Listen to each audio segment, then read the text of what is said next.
বাবা কই তুমি? দেখো এসব কি এনেছি। কি এনেছি যে এত জোরে চিল্লাইতেছি? রেগে যাচ্ছ কেন? দেখো কি এনেছি, এবার গিয়ে রান্না করব।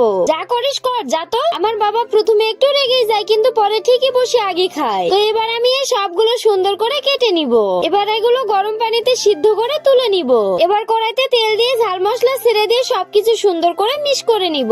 এরপর এখানে পরিমাণ মতো পানি দিয়ে দিব।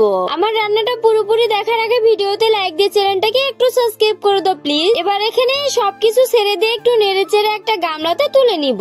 আবারও এখানে এগুলো ছেড়ে দিয়ে সবকিছু সুন্দর করে মিক্স করে ওই গামলাতেই তুলে নিব। তো আমার রান্নাগুলো কেমন লাগে কমেন্টে কিন্তু জানিয়ে দিও। এই বাবা কোথায় গেলে? এসো, আমি আগে খাই, তুমি যেখানে পারো সেখানে থাকো। আমিও খাই, তুই খাবি আর আমি চেয়ে চেয়ে দেখবো নাকি? রিয়া রান্নাটা কিন্তু অনেক মজার হয়েছে। এখন তো মজা লাগবেই, আর তখন আমাকে বকুনি দিলে। এগুলো ভিডিও করতে আমার অনেক কষ্ট হয়, তোমরা তো দেখোই বাবা আমাকে কত বকুনি দেয়, কিন্তু তোমরা আমার ভিডিও